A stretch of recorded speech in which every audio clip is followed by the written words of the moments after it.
Welcome to the Maritime training course on ammonia as an alternative fuel in maritime. This 28-module program covers properties, hazards, bunkering, regulatory compliance, and emergency response under the IGF code framework for marine professionals.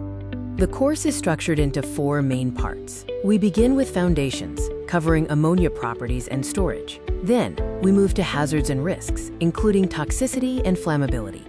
The 3rd and 4th sections address operations and compliance, focusing on bunkering and regulations, and finally, mitigation and response, which covers emergency strategies and a case study. Overall, we will address why ammonia is being adopted as a marine fuel, driven by the IMO's Net Zero GHG strategy and the EU's Fuel EU Maritime Regulation. Module 2 compares ammonia with conventional marine fuels, covering crucial properties like lower heating value, density, and flammable range. Ammonia is carbon-free but has a narrow flammable range, meaning leaks can reach toxic levels before becoming flammable. Module 3 discusses ammonia's phase behavior and storage states. To keep ammonia as a manageable liquid, we use refrigerated atmospheric storage, pressurized storage, or semi-refrigerated hybrids. A liquid ammonia leak can expand substantially into a vapor cloud.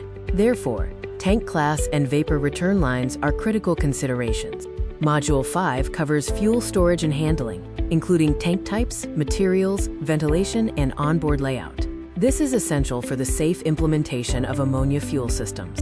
Ammonia tank selection is dictated by the IGC code, drawing on established gas carrier practices.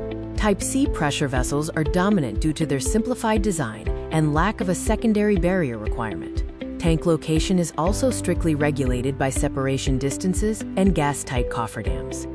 Hazardous area classification drives requirements for ventilation, gas detection, and exclusion zones. Ventilation is strictly mandated, as is continuous gas monitoring with a 2-tier alarm system.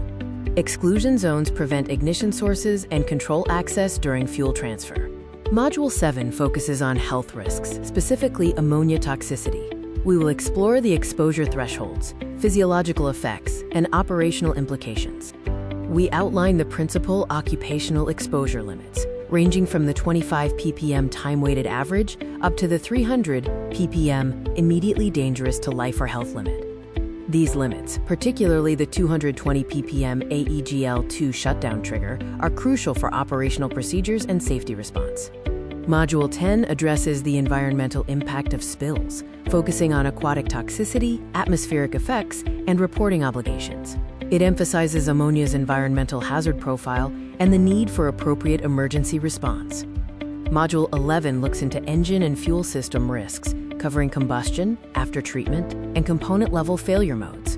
We identify key combustion-related risks: ammonia slip, dinitrogen monoxide formation, and NOU formation. Engine performance must be closely managed within OEM operating envelopes to control these emissions. The integration of SCR for NOU reduction requires careful dosing of ammonia from the fuel system. Module 12 addresses the risks of bunkering and fuel transfer, focusing on connection, transfer, and disconnect hazards. Bunkering is the highest risk operation. Hazards include dry brake failure, hose rupture, overfill, and static electricity. Mitigation relies on trained crews, proper PPE, ESD systems, emergency release couplings, and strict compliance with bonding and grounding procedures before transfer. Module 14 focuses on regulatory compliance, covering key instruments like the IGF code, IGC code, MSC.1, Circ.1687, MARPOL, and specific class rules governing ammonia as a marine fuel.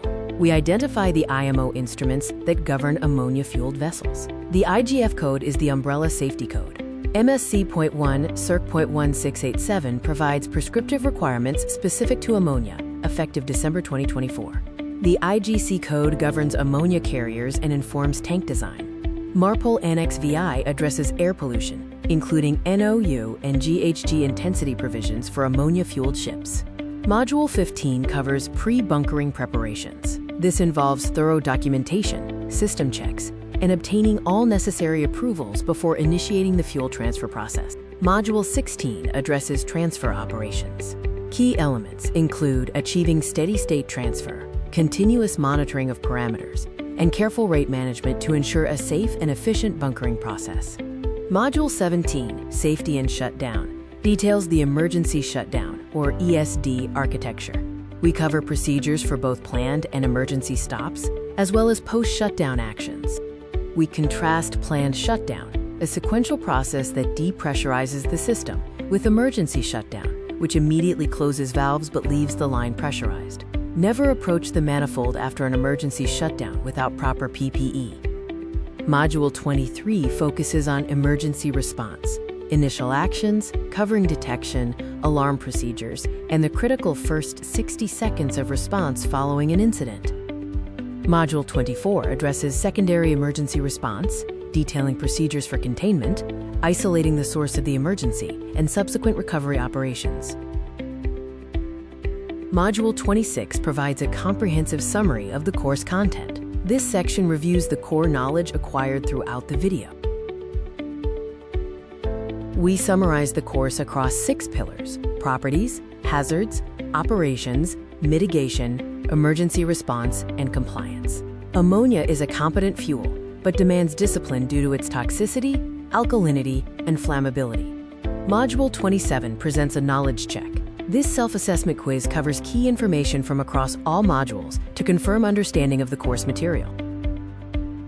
Module 28 lists references and further reading. We provide a list of essential IMO instruments, industry guidance, classification,